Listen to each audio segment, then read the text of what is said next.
It was a Sunday morning, and we ended up getting dropped off. It took us about 10 minutes to get all suited up, and then the driver left.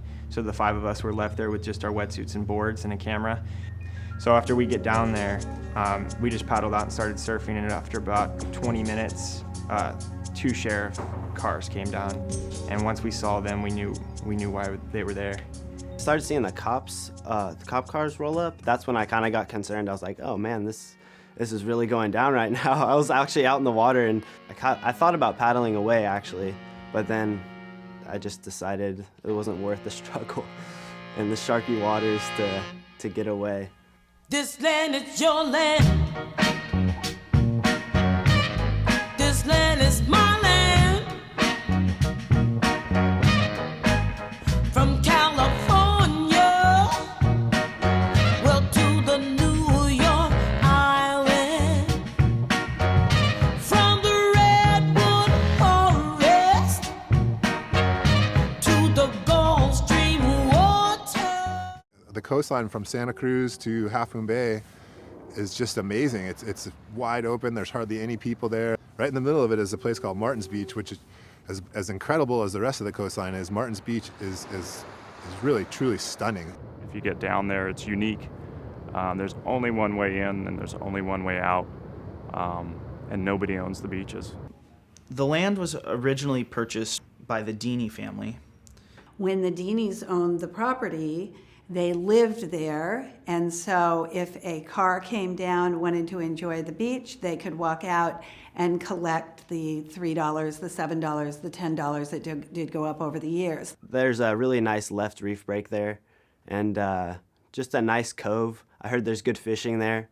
A lot of the old fishermen talk about really good steelhead and striper runs. I heard stories of my parents and other parents talking about how cool it was. You know, I took my kids down to the beach when they were learning to surf, and then all of a sudden the gate was closed for a period of a week, and then it would reopen again, and then finally it was just shut altogether. I think in California, what the California Constitution and the Coastal Commission envision is that one of the limitations on private property rights is you can't use your property to exclude the public from navigable waters, and that includes beaches up to the median high tide line. The land is thought to be bought by Vina Khosla. I co-authored a letter to send directly to Khosla to discuss it with us so that we could manage the issue. We're not against property rights. I'm a homeowner on the coast myself. Actually, in the letter to us, his lawyer suggested that they were pleased that Surfrider was pushing the issue because they wanted it to go to court. They wanted it to be tested, and they felt that, in fact, the law would side with them in the end. He's supposedly this green energy friendly entrepreneur. So that's why we decided that the most effective means was, public pressure. Eventually, we got the momentum to have a protest, and that actually attracted quite a few people along the highway. I dove into the California Constitution and the California Coastal Act, and I came to the conclusion that we have a right to access the beach. I was at their house one night, and they decided that they were going to surf Martin's Beach the next morning. It was 5 of us. Jonathan Brimmer, Kyle Foley, Austin Murison, myself, and Tyler Schmidt. And right when we started walking past the gate, the property manager, the eyes of the property there, he shows up and tells us we can't be there.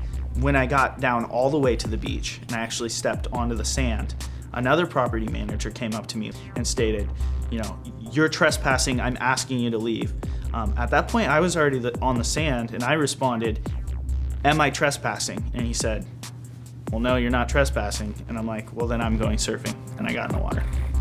I ended up paddling back in to the beach.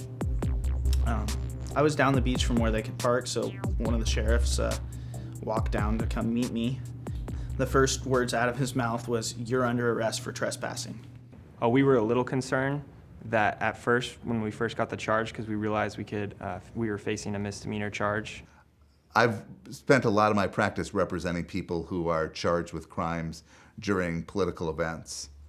And I've always enjoyed being part of a team that treats defending criminal defendants as a political cause.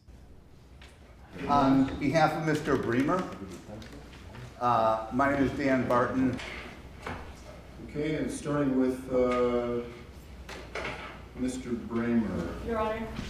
Good morning, Elizabeth Nardi on behalf of the people. With regards to lines 7 through 11 who have just stated their appearances, the people are moving to dismiss these charges for insufficient evidence. Any objection? No, Your Honor. Very well. Motion granted. Thanks for coming down. Thank you. Thank you, Your Honor.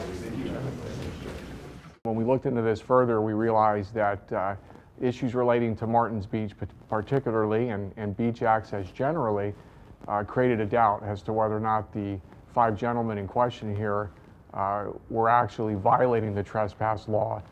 Being present on that land, crossing the land to use a public beach, doesn't create sufficient evidence that you committed a crime. And so, does that mean the beach is open? I don't know. It means that the county's not going to prosecute you if you cross that land to access the public beach. This land was made for you and me. I've got kids who are going to be off to college before they get to go back and use that beach. Is this going to be in limbo for 5 to 10 years? It could be a decade. And the question is, what is happening while those entities are considering it over the next decade? Is the beach going to be a private beach for this owner alone? This is an issue that affects all of us. It's not an issue about whether I get to go surf on the beach. It's an issue of whether you get to take your kids to the beach or whether you get to go surf at the beach. It's bigger than any one of us. This land was made for you. As long as other people heard about it and we got the word out, that's super important. As I was walking, now they tried to I'd say I'm a surf activist now, after this. put up a sign that said, oh, it said